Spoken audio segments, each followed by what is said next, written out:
I do try to give as much practical information to folks as possible to adapt to different circumstances. But one thing you can do that would be far less costly than blowing out the ceiling in your apartment would be to put up artwork that represents deep space. So landscape paintings, photographs, prints, even travel posters showing, far off countries and the beautiful landscapes. Our minds do respond to metaphorical representations of the stimuli we're talking about just as much and as strongly as they do the literal representation of space. So there's all sorts of ways to trigger sense of distance besides the literal physical dimensions of your space. And if you want want to hit a triple, if you get a vintage travel poster of a far off country, so I think I show one in my book from Scotland, but there are beautiful examples from the 1920s and 30s. I can't imagine they're very expensive. In fact, you can order them online as reproductions. So they have these gorgeous posters.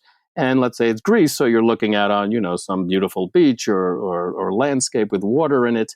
So what's happening is not only are you seeing the landscape, the representation of depth, of dimension, you also have the word Greece up at the top. So just thinking with your eyes closed of Greece, if you're standing in North America at least, that triggers that sense of dimension, of distance, because you sort of measure in your mind, oh, I'm standing here in Greece, as I know is 12 hours away or 10 hours away. That triggers the same kind of creative mindset. And even the sense that these were done back in the 1920s, that nostalgic view of time gone past. They've actually done studies with people who are primed, as it's called, with images of the past or evocations of the past. So time as a distance will trigger the same human reaction. So if you've got a vintage travel poster, you're kind of hitting a triple there. I'm Srini Rao, and this is the Unmistakable Creative Podcast, where you get a window into the stories and insights of the most innovative and creative minds who've started movements, built thriving businesses, written best-selling books, and created insanely interesting art. For more, check out our 500-episode archive at unmistakablecreative.com. Donald, welcome to the Unmistakable Creative. Thanks so much for taking the time to join us. Hey, Srini, glad to be here. Yeah, it is my pleasure to have you here. So I came across your book by way, I believe, of your publicist, My Creative Space. And as somebody who obsesses over the impact that environment has on creativity, I just loved everything in this book. I was envious of all the various spaces that you had profiled in this book and how beautiful they were. And I thought to myself, yes, I need to get rich enough to basically have a creative space like this. But before we get into all of that, I want to start by asking, what is the very first job that you ever had, and what impact did that have on who you've become and what you've done with your life? Wow. Now, is that a full-time or part-time job? Both, actually. I'd be curious to see what the very first sort of part-time high school job is. That's always interesting to see what the first way that anybody ever made money was. Okay. Well, let's see. I guess then my first job would be working in the family factory. So my family ran a paint manufacturing business in Long Island City, Queens, just across the East River from New York City. And it was actually founded by my grandfather, who was an immigrant from the Galicia region of Poland. And he came over and became a paint salesman, and I guess did well enough that in 1929 he was able to start this manufacturing company. And, you would have thought, boy, talk about bad timing. The Depression was, few weeks away, and yet somehow he was, I guess, so good at what he did that he not only survived the Depression, he actually thrived in it, which really makes no sense to me. I've kind of puzzled over this because, doing paint jobs is probably the easiest thing to cut out when money is tight. You just say, okay, I'll go another year, and yet somehow he did really well. The business went into the 1960s or my grandfather ran into the 1960s when my dad took it over. So kind of grew up in that milieu anyway. So I don't know, I must have pulled some strings or something. So I got myself a summer job in the factory in Queens, and I would go there. And I just remember my favorite job was using this cool staple machine. It was about 5 feet tall. You press down on your foot and it just automatically shot these heavy duty, staples into the bottom of cardboard cartons so that you could seal the bottoms, and then the cans would be placed in there for shipping. And I just loved the sound and the kind of clanging and the whole factory atmosphere. And I guess, I don't know, I developed a real interest in industrialization and mass production and all of these kind of early industrial revolution, or at least 20th century industrial revolutionary concepts, which I kind of explored later in more contemporary terms. Anyway, it was a summer job, for when school was out, and actually made a few dollars, and I was kind of happy. So that's, I guess, my first part-time job. Go ahead. What impact did that have? I mean, paint factory and architect, there seems to be some, it seems like you're one of the few people where you could draw a line from the first thing you did to what you've actually ended up doing. Yeah, I mean, as I said, it kind of, some of it you're not aware of at the moment. It would sort of gestate, and interest would kind of come out later. But I did become at that time just really taken by this whole world of manufacturing and making things. And also, the architecture that went with it. I mean, I would probably be the only person who would travel around and actually look at old factory buildings as a source of admiration.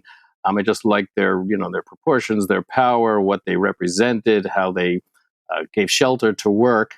And then the whole concept of assembly line production and so forth. All of these things kind of became, interests in myself later, and also just kind of the world of business and the economy and how things run in that kind of part of the universe. I mean, so this sounds, you were pretty much like teenage years or whatever, and you still have this sort of impulse to make things. And I think that, to me, that sort of creative impulse, that need to make things, that need to express ourselves, gets drilled out of us bit by bit. In fact, I'd used this metaphor before, where if you actually go to the self-education section of a bookstore, you'll look at, grades K through 12, and you'll notice the curriculum gets more and more rigid and less creative. And I wonder, as somebody who has maintained that throughout your life, what do you think it is that causes us to lose it, and how do you bring it back? Yeah, it's a great question. I mean, and certainly one that, people have commented on for a long time. I think it was even Picasso has said, we're all born artists, and the trick is staying one when you grow up to be an adult. So it kind of captures what you're talking about right there.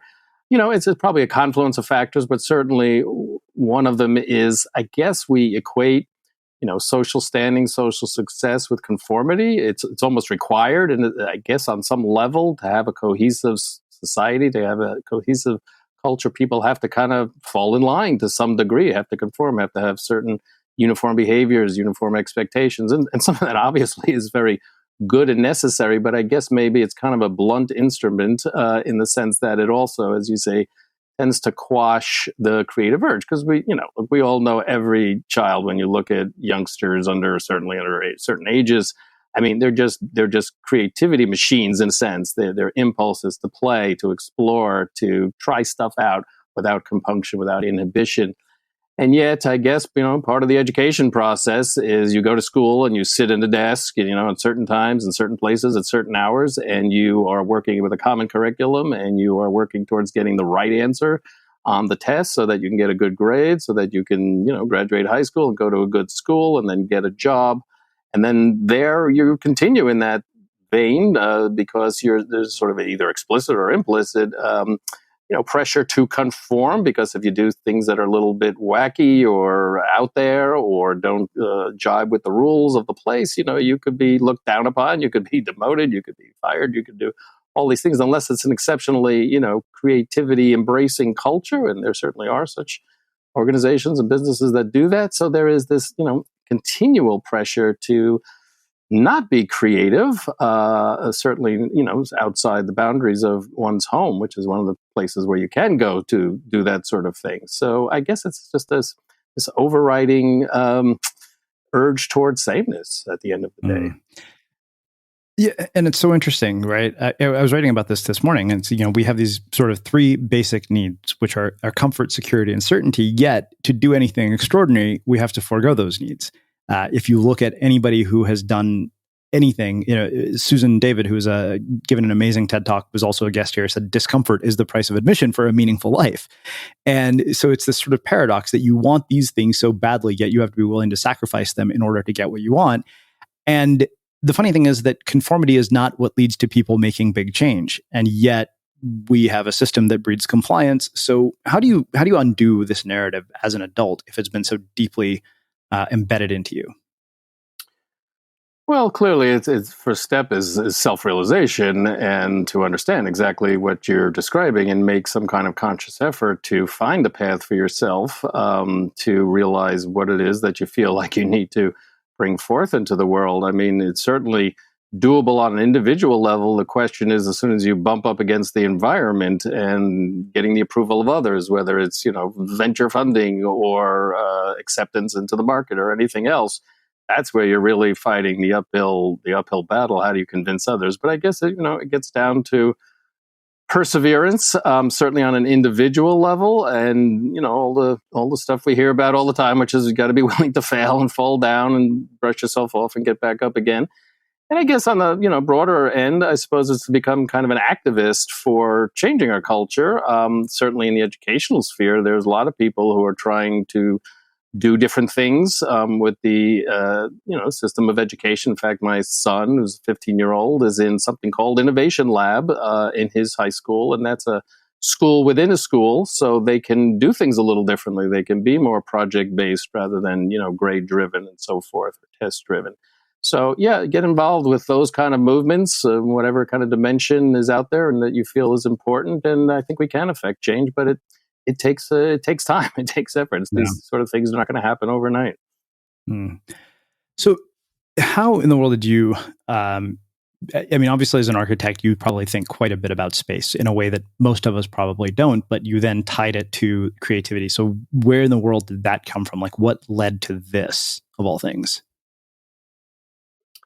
Yeah, it certainly wasn't what I planned and set out for when I kind of started my studies. But I guess there was a pivotal moment. I had been in practice for, I don't know, maybe 15 years or so. And I had been very fortunate in my practice in the sense that I kind of fell into a certain practice area that afforded me considerable budgets on my projects. And I could essentially take, a blank piece of paper and obviously with the input of the client's needs and visions and goals, could translate that into built structures that were beautifully handcrafted in many cases, beautifully put together. And each one could be unique. This is all custom design.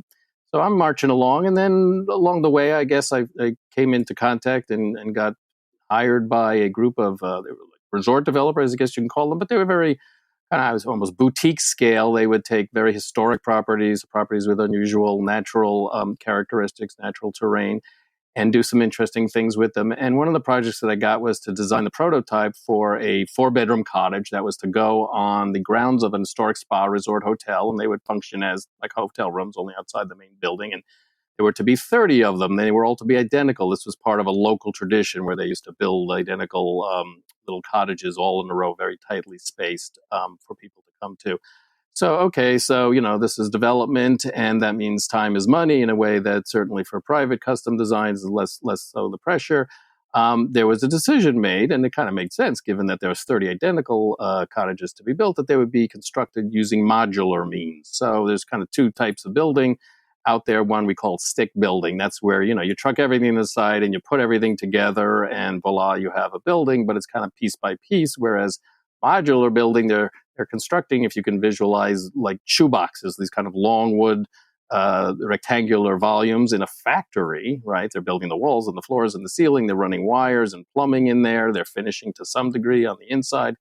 And then they put these boxes on big trucks. You might have seen them on the highway, and they move them over to the actual site where they've built some foundations. They lower them down on a crane. They bolt them together. They finish them off on the outside. They put a roof on. You wouldn't know that these buildings were constructed in a factory as opposed to on site.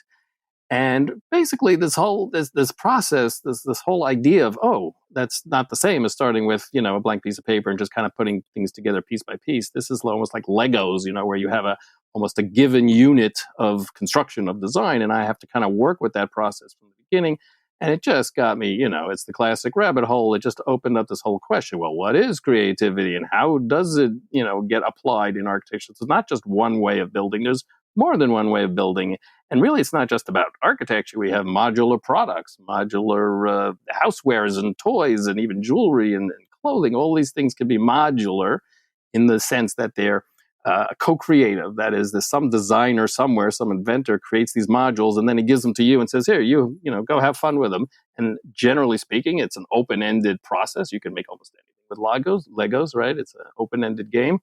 And so, as I'm kind of just diving into all the literature and reading, anything I can get my hands on, I guess because of my inherent nature in this question of creativity in built space and architecture, I kept stumbling really on this research that kept uncovering, revealing connections between the environment and how people think, feel, and act, and very often in ways that we're totally unaware of. And that just started to fascinate me because a lot of these cues actually have to do with the creative process. That is, they've found a number of what I call design triggers in our surroundings, both built and natural, which can actually lead us to be more creative, to have greater idea flow than in spaces or places without them. And that's where everything took off.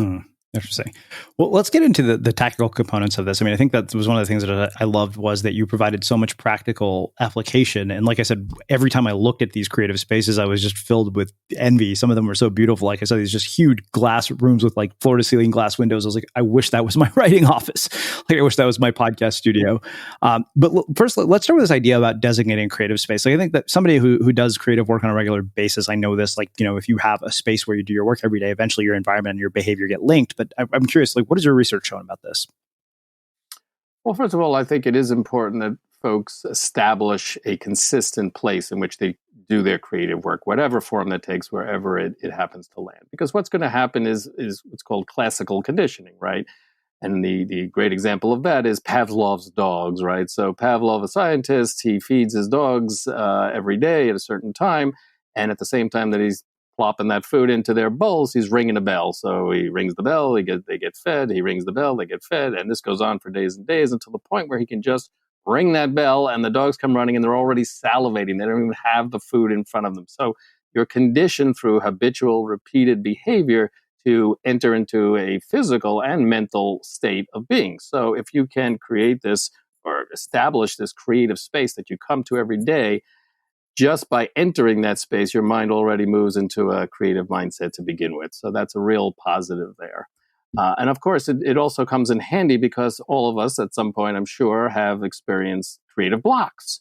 So one of the great ways to kind of undo a creative block is to actually step away from your typical designated creative space and go somewhere else. It could be to the coffee shop, it could be the library, it could be across the country to another place. It's a way to kind of unlock something that's gotten fixed in your mind by changing place. Mm-hmm.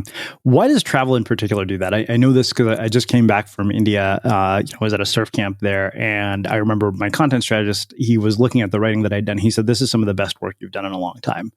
And I was just, why travel in particular? Like, what is it about that causes such a drastic change in somebody's creative output? Well, I think it's because, with a routinization of place does come the threat of falling into the familiar, of kind of doing the same thing again and again. And when we relocate to another place, especially a place that's far away, that has a wholly or largely different culture, a largely different way of looking at the world or living or dressing or eating or any of these things, we leave our comfort zone. And when we leave our comfort zone, creativity tends to come forth because, that's part of the idea of creativity, which is getting out of the tried and true, getting out of the familiar, getting out of the safe zone and putting yourself into a wholly different place to be able to look through a different lens, to look through a different perspective. And travel absolutely does that, certainly while you're there. And of course, as a set of accumulated experience that you can then bring back with you to your regular place of habitation and use that in your work. So you're growing your knowledge base, your mental wherewithal. And if creativity is combining things or is largely about combining disparate things together, the more things that are floating around in your consciousness and unconsciousness, the more you have to draw from when it comes time to combine them. Wow. So the other thing you talk about is the color blue ceilings, taking in view and displaying art in terms of environment. Let's talk about color in particular. I think that to me was one of those things that was really fascinating. I kind of had an idea that color could change perception and change behavior. So talk to me about what we know about color and the impact that it has on our actions, our thought process, and our behavior. So there are actually two colors that I reference in the book. One is the one you just mentioned, blue. The other is green. But we can talk about blue because you actually mentioned a few other tactics that kind of go hand in hand with them. And these are a series of tactics, what I call techniques, which have to do with our perception of space. So my basic thesis in this part of the book is that the more open our sense of physical space, the more open-minded, more open to new ideas, new experiences, the larger our idea space in our brains becomes. So if we have a sense of significant space around us, then that leads us into a creative mode. Whereas if we sense a sense of compression, that we're kind of hunkered down, like if you walked into the old-fashioned, at least, phone booth, these tiny constricted space, then we tend to move into an analytical framework, an analytical outlook, because we're much more focused and narrowly thinking about things in a much more narrow and concrete and detailed sense. So blue, I don't know if folks have ever been in a color theory class or read about this. So blue is a cool color and has to do with wavelengths and how it hits the eye and is processed in the brain. But if you have a plane that is colored blue, it will have the optical appearance, illusion of moving away from you, of receding away from you. Whereas, say, that same plane, if that were rendered in red, a very warm color, that surface would actually create the delusion, the illusion of moving towards you. So spaces that are, say, wholly blue and their surroundings feel like they are moving outward, whereas spaces that are red or warm colors feel like they're converging on you. And they've even done an experiment. There was an interesting study at the New York City Piers in 2006 at the Architectural Digest show, which is kind of a trade expo for interior design and furnishings and so forth. So this architect set up some event tents, and one of them was colored just all blue light, and the other one was colored in all red white. And people would come in and they were serving drinks and nibbles. So you would entice people in there to be your guinea pigs. They were even wearing hazmat suits, white hazmat suits. So they were trying to erase any color that wasn't either the red or the blue. Anyway, so what they did was to observe how people behaved, I assume surreptitiously, and it's very interesting. In the blue room, the blue tent, people tended to move outwards to the perimeter walls, and they did so generally in sort of ones and twos, whereas in the red room, the red space, people converged towards the middle, and they were in greater number, and they were all kind of talking to each other. So you can kind of see how color is impacting not only the mindset, but our behavior, because in the blue room, people are what? They're exploring boundaries. They're going outwards into the quote-unquote unknown, whereas in the red room, they're sort of huddling in the middle almost for safety, as if the room were pressing them inward. So we can see how color is really just affecting behavior and mindset as well. And I think you talked about ceilings and views. These are both techniques for literally, in more concrete sense, expanding your sense of space. What they've found through the research is that ceilings of 10 feet and higher, subjects who are put through a series of creativity assessment tests will actually outperform on those tests than people in that identical room, but with a ceiling down at 8 foot. So you can, Wow. it's just like literal representation of our sense of openness. And it makes kind of perfect sense in just how we equate openness, that term, which, by the way, is one of Right. what the big five personality characteristics. Your openness to experience is considered the one that's sort of closest to measuring your inherent creativity as an individual. All of this kind of points to the same phenomena. Hmm. So, I mean, obviously, people can't, go knocking down the ceilings in their houses. But you're saying basically, if we were to paint rooms blue, we could make a room feel bigger than it is. Yes, inherently speaking. I mean, all things being equal. But yes, you're right. It's hard to say, oh, well, I live in an apartment. Do I need to buy the apartment above me and blow through the ceiling? No, that's not going to happen, clearly. Yeah. Um, Although that'd these be are things. nice. Yes, it would be if you have the bucks, go for it. But yes, of course, when you're dealing with existing spaces, and I do try to give as much practical information to folks as possible to adapt to different circumstances. But one thing you can do that would be far less costly than blowing out the ceiling in your apartment would be to put up artwork that represents deep space. So landscape paintings, photographs, prints, even travel posters showing, far off countries and the beautiful landscapes. Our minds do respond to metaphorical representations of the stimuli we're talking about just as much and as strongly as they do the literal representation of space. So there's all sorts of ways to trigger sense of distance besides the literal physical dimensions of your space. So I don't know about you, but vacuuming is not one of those things that I ever look forward to doing. But as you know, your environment has a huge impact on your creativity. So I still like it to be clean wherever I'm living and working. But now it doesn't have to be something that you deal with. If you're like me and you grew up in the 80s, you probably fantasized about the day when cleaning your house would be like it was for the Jetsons, meaning you don't have to lift a finger. Well, the good news is that we're already kind of living in that future. And the easiest way to make sure your floors are clean every day is with the iRobot Roomba Robot vacuum. It cleans up after itself. The Clean Base automatic dirt disposal takes convenience to a new level, automatically empties its own bin into an allergen lock bag that holds 60 days of debris and traps 99% of pollen, mold, and dust mites, so you can forget about vacuuming for months at a time. Let the Roomba clean for you instead. It learns your home, finds dirt, and empties itself on its own. It's got powerful cleaning performance made effortless. Remember, if it's not from iRobot, it's not a Roomba. To learn more, go to irobot.com/unmistakable.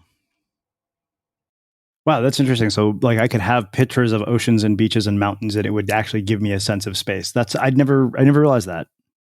Yeah, and if you want like want to hit a triple, if you get a vintage travel poster of a far off country, so I think I show one in my book from Scotland, but there are beautiful examples from the 1920s and 30s.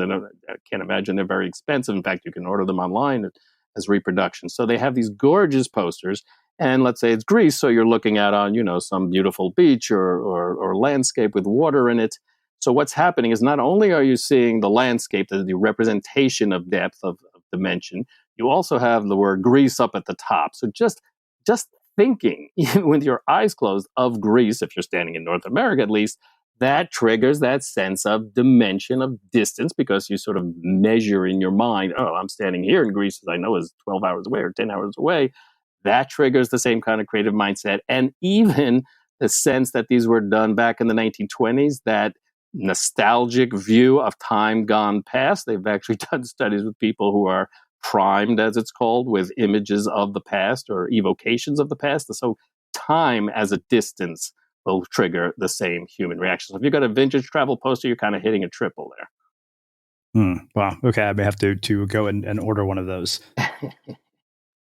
All right, let's talk about spaces. So we've talked about this from a color standpoint. We've talked about it from ceiling standpoint, but then you have this entire section on what you call space, time, and creativity, where you talk about putting walls to work. We've done that, but I think this is it's funny because I've read this in other books before about the role that shape plays in a lot of things. You talk about facing your space and gathering in a circle.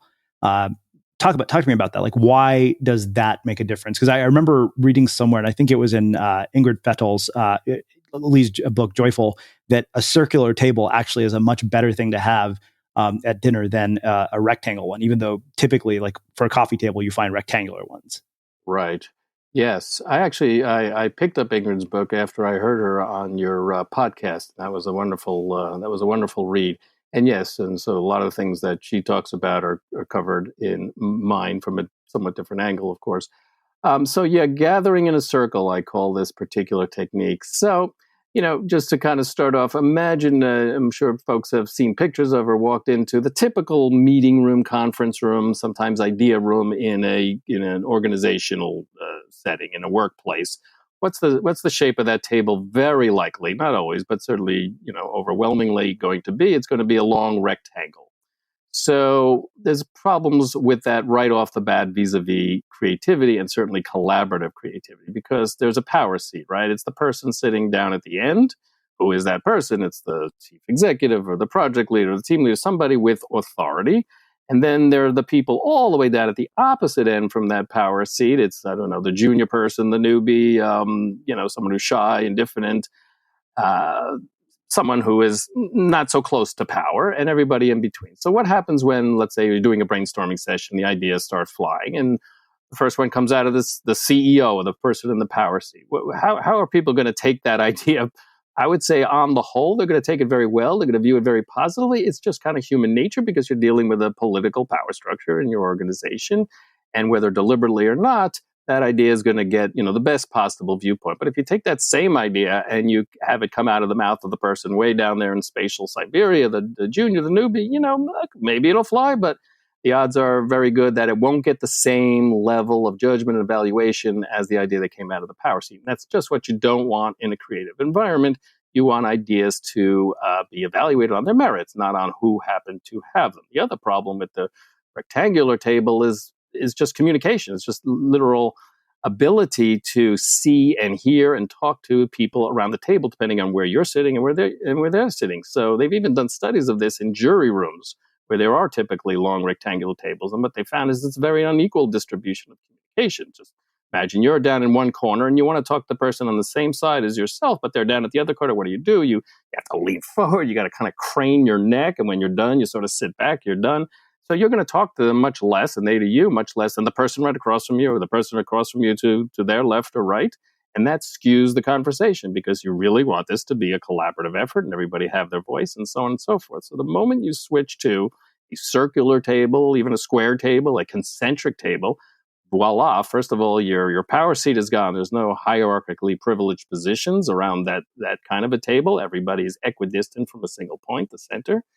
And you can see each other, you can hear each other, and most importantly, the focus now has gone from being at the end there, the power seat, to the middle of the table. You can visualize it almost as an idea basket into which all the ideas go, and they're given their shrift, and they get their due, and hopefully the best ideas emerge as a result. So just the way we dispose ourselves relative to each other in space has a big impact. And just to finish off, just as I'm remembering, if you've read Ed Catmull's book, Creativity, Inc., this is the head of Pixar. The very first page of the very first chapter, the very first part of the book is a story about a table.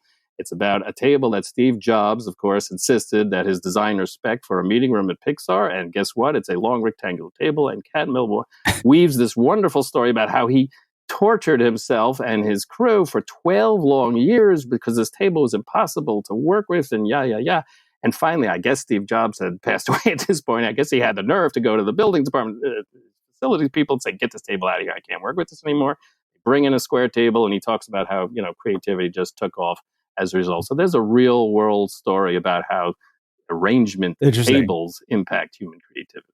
Well, it's funny because I'm giving a keynote talk about attention and the role that environment plays in focus and building a more attentive workforce. But I'm going to share that story with the people in my audience. Excellent. So you talk also about this idea of facing your space and putting your walls to work. Now, is there more to putting our walls to work than what we've already talked about in terms of hanging art on them? Yes, what I call working walls, that's certainly one way to do it. Another way is to apply whiteboard paint, chalkboard paint, something that allows you to actually draw on the walls. And, it's a wonderful thing that when we're kids, especially in school, we're always admonished, don't draw on the walls. That's like graffiti. That's bad. Well, in the case of whiteboard walls, you're actually encouraged to draw on the walls. And all sorts of great things happen when you turn your walls into idea spaces. For one thing, of course, it allows you to capture your ideas. And this is a key thing for any creative. You've got to get those ideas out of your head and into the world in some kind of concrete, durable form as soon as possible. Because if you think you're going to remember them when you get back home or back to your desk, there's a good chance you won't. We tend to forget most of our ideas within 10 to 15 seconds of having them, so we can make more room for more ideas and more inputs. Get those things down, whether it's on a notebook or a phone or a wall, that's fine. The other thing you can do is think big because you can draw big, right? So it's almost, if you've got an 8-foot high ceiling, you've got 8-foot high walls and drawing boards, much bigger than a notebook or a phone or a tablet. So you can really kind of flesh out your thoughts. And another nice thing about that is that you can invite others into the space, right? You can have somebody standing next to you, or 3 people or 4 people standing next to you with the whiteboard wall. So you get everybody involved and not just yourself kind of scribbling in a tight space. And for extra bonus, there's also this idea I talk about, idea collisions, right? So you've got stuff up on the wall and you go away to lunch and somebody walks by and sees what you've been doing. And they go, "Hey, I've been kind of thinking about the same problem. I should get together with Srini and let's talk about this and maybe put our heads together." So you have this kind of representation out there in the world that others can partake of as well. So that's another nice part about working walls. Yeah. Well, I mean, the cool thing about whiteboard walls is, I realized you can actually get on Amazon and get, whiteboard wallpaper. You don't have to go knocking down walls or do anything. And that stuff actually comes off of your walls, right? If you want to take it off, you can take it off. Exactly. Adhesive panels you can put up, same with chalkboard. They come in small sizes, larger sizes. So yes, painting is one approach, but these adhesive self-stick panels absolutely work just as well. So One other component of this, I think that is interesting to me, you talked about curved over straight. I think, you've kind of made a case for that with circles. How else does this play out? I've seen this in terms of furniture. Like, I think it was in Ingrid's book. She talked about the fact that when you have, square tables or whatever, you have sharp corners and people end up hitting them. Whereas if you have things that are curvy, it's just a very different feel. So talk to me about that. Is it different than, the whole circle idea?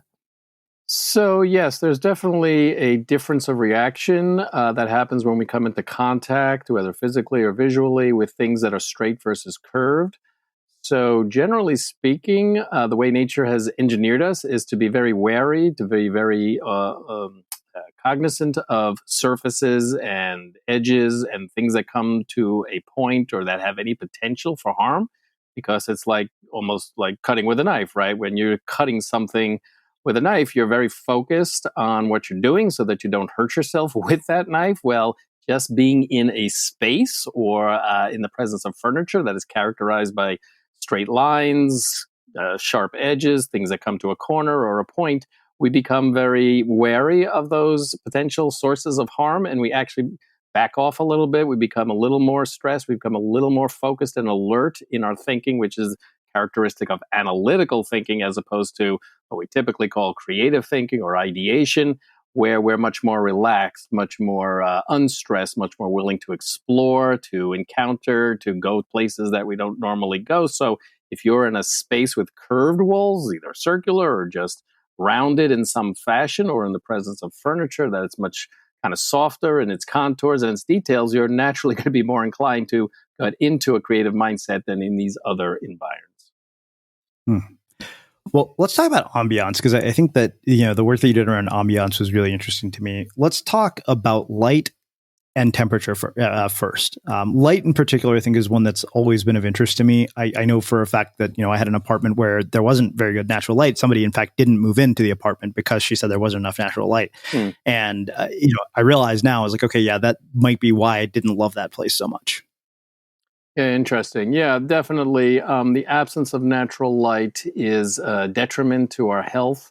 This goes back to some of the things we were talking about in terms of our connection with nature, all of which kind of comes under a rubric called biophilia. Something called the biophilia hypothesis basically states that we have a natural affinity with the natural world, or an inherent affinity with the natural world, because of our antecedents in such environments, and that anytime we deprive ourselves of those stimuli, we're causing some harm to our natural bodily systems. And light is absolutely in there just as much as plant life and smells and sounds and all of those things we associate with nature. So when we don't have enough natural light coming into our minds, we become more lethargic, we can become more sleepy, or experience sleeplessness, and so on and so forth. So, not surprising, as I had pointed out earlier, things that promote health and happiness also tend to promote creativity. So where you have more natural light, you tend to be not only happy and healthy, but more creative as well. Now, the reality is, again, because we spend 90% of our time indoors, a lot of times the light is much more dim, is much dimmer, is much more diffuse, less intense. And of course, it's hard to do things sometimes in case of certain tasks without electric lighting.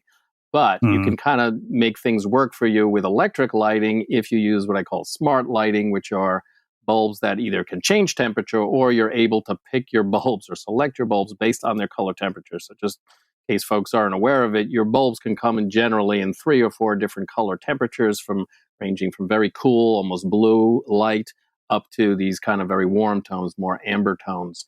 And ideally, in the world, your electric light would harmonize, synchronize with the natural light. So, of course, we know when the sun rises, it starts off kind of warm. It becomes cooler and bluer until like noon, and a little bit afternoon. As it starts to set, it starts to go out of the blue and into the warm.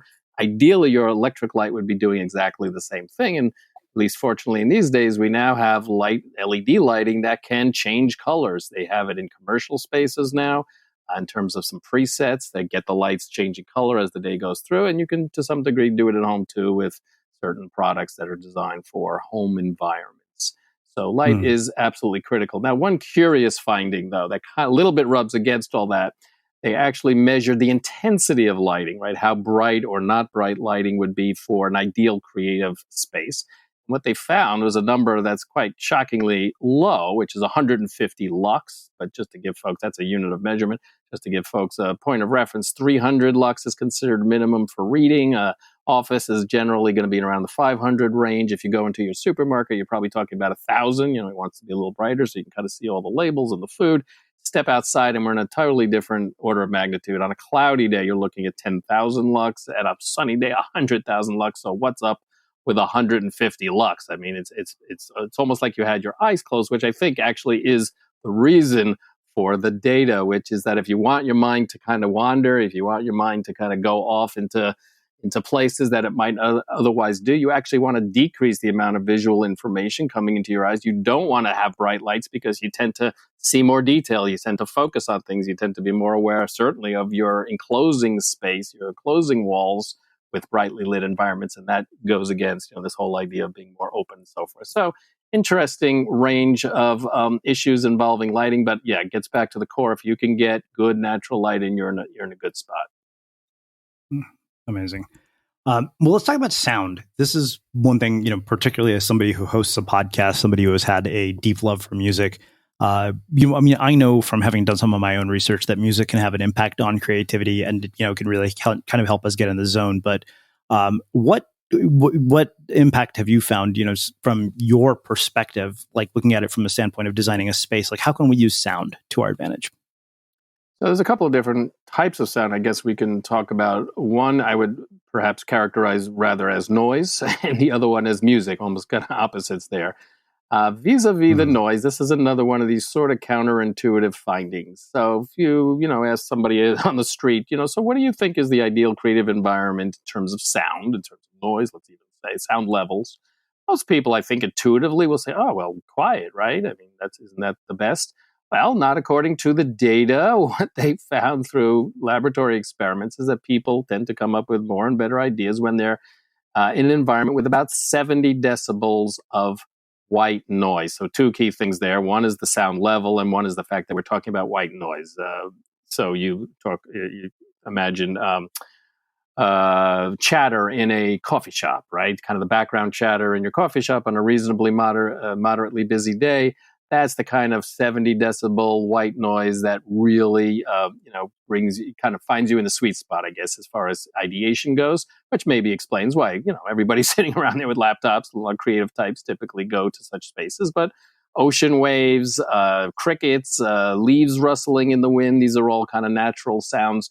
And why is this? Well, the speculation is that it's taking just enough edge off of your focused attention to kind of move you out of that analytical mindset and a little bit more into the ideative, generative mindset where you want to be slightly distracted so you don't become too self-aware of being self-aware, because ideas tend to flow more readily as a result. Now, music, of course, just the opposite of white noise. Yeah, definitely. And two sub-aspects of that. There is listening to music. And, a fair bit of data on that. It does tend to pump up our creative abilities, provided that A, it's music you like. B, it's music that's familiar, because you don't really want to start listening to something totally new, because your mind might go over to that music and start investing too much energy and kind of thinking about it and evaluating it. So it should be something that you've probably heard before on multiple occasions. And ideally, according to the data at least, it would be instrumental, so you don't have to deal with the words, although I suppose if it's that familiar to you, sometimes the words will recede into the background as well. And then the other aspect of music is not just listening, but actually playing it. Of course, there are classic examples in both fiction and real world. Einstein is the great example of someone who used music to break mental logjams all the time. He would pick up his violin and start playing, and this is absolutely, testified by firsthand accounts, that he would play and kind of ponder and play and so forth, and very often got that eureka moment, that insight, and he would put down his violin, go back to his work. And in popular fiction, you have Sherlock Holmes as the other great violinist who uses music as a kind of problem-solving tool, but it works in real life as well. Yeah. I think the final one that I'd be really curious about is scent. I thought that was just fascinating that, scent could have such an impact. I mean, I've talked to some people about this, and, it's funny, you're Indian, like you burn incense in the house, and I personally hate the smell of incense. I always have. But I think that's, for me, it reminds me of pujas, which are incredibly long, something that I just don't remember, being fond of. It's like, oh man, this is going to take like 2 hours. And so I think in my mind, I connect those two things. But what impact does scent have, and how can we leverage it? Yeah, so scent is interesting. It's kind of, I think it's one of those senses we tend to overlook in terms of the kind of psychology of the environment. But it can be quite powerful. I mean, they did one experiment in the Netherlands, I think, where they had people kind of, going through some sort of exercises at a workspace, and underneath they hid some cleaning fluid, liquid or something, something you might wipe down your counters or something with. So it had an orange, I guess, scent to it, but people didn't know it was down there. So they did one group with the scent present, and they gave them exercises. And at the end, they gave them a little reward. It was like a crumbly type of cookie, I guess. I don't know, oatmeal raisin, something that, when you eat it, it tends to make little crumbs. So the people who got the cookie, when they were done with their test, they get their cookie, they eat it, the crumbs fall on the work surface, and the large majority of them would then sweep the crumbs off and kind of clean up the desk before leaving. Then they had a second group, did exactly the same thing, the exercises in exactly the same place, in the same workspace, but without any of the scent. And generally, those people left the crumbs on their table. So here's something purely invisible, purely in terms of environment, in terms of ambiance, affecting our behavior, creating a change in outcome. As far as creativity goes, I believe there's one experiment I referenced in the book where they had people put cinnamon vanilla sticks. This is one way to put scents into the air. You put them in a little bottle, and they put them by their bed at night, so they went to sleep. And what they evaluated was their creative output in the morning. So there would be a group that had been exposed to the cinnamon vanilla through the night when they got up and eventually got to this workspace and did these creative assessment tests. They outperformed another group which did the exact same thing except without the scent. So there, I don't know why particular scents trigger that kind of reaction as far as creativity goes. But at least, we do have these results. And, this scent can affect all sorts of emotions and all sorts of behaviors, from sleep to general, state of mood and state of mind and mood, as well as creativity. But yeah, it's one that I think doesn't get as much attention as it should. Hmm. Wow.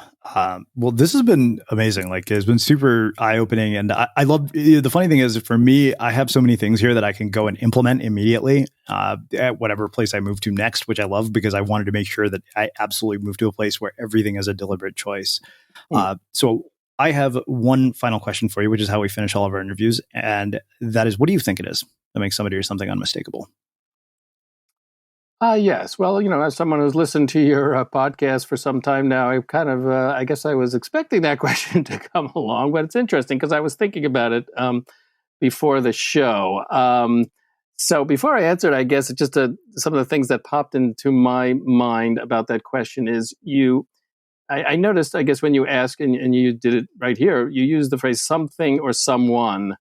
What makes something or someone unmistakable? And I noticed when a lot of people answer it, they tend to frame it in terms of the someone, but less often provide a response that would also address something. That the answer generally has to do with human qualities rather than necessarily qualities that would apply to an object. So I thought that was kind of interesting. And I guess you could say, well, because of the word or, you get your choice. But I don't know, something about how you ask the question always makes me think, well, should this answer apply to both or just one or the other? So the other thought I had was that, I don't know, when you ask a what question, I always feel like, oh, are they the folks looking for the right answer, a certain correct answer, or looking for an answer? Obviously, you've gotten many different answers over the years. So I kind of wondered about that. And then, of course, there's unmistakable. How do you define that as something very distinct, something highly evident? And I sort of said, well, if I'm going to answer that question, I want to kind of avoid a circular loop where the answer is the definition, but that wasn't really the question. So after all that build up, I don't know, maybe my answer is going to be kind of anticlimactic, but I'd say one contributing factor of being unmistakable is the degree to which this thing or person reveals some kind of important truth that someone has not yet realized, and in a way that makes them, I don't know, different after being exposed to that truth. I don't know. I just think about things like books, that when I read them, I come away as a different person. And that book to me is a kind of unmistakable thing in the sense that it's created this experience. It's very memorable, and that I can then identify afterwards, go back and identify this as the source of that realization. I don't know. I guess that's my answer for today. Awesome. Well, I love that answer. I can't thank you enough for taking the time to join us and share your story and your insights with our listeners. I am sure they're going to get a lot of practical takeaways from this. Where can people find out more about you, your work, the book, and everything else that you're up to? Well, everything about me is on my website, Donald Rattner, Rattner.com. And of course, the book itself is available online at all the usual outlets, Barnes & Noble, Amazon, Books A Million, IndieBound, and I hope in your library and local bookstore as well. Amazing. And for everybody listening, we will wrap the show with that. Thank you for listening to this episode of the Unmistakable Creative Podcast. While you were listening, were there any moments you found fascinating, inspiring, instructive, maybe even heartwarming? Can you think of anyone, a friend or a family member who would appreciate this moment? If so, take a second and share today's episode with that one person, because good ideas and messages are meant to be shared.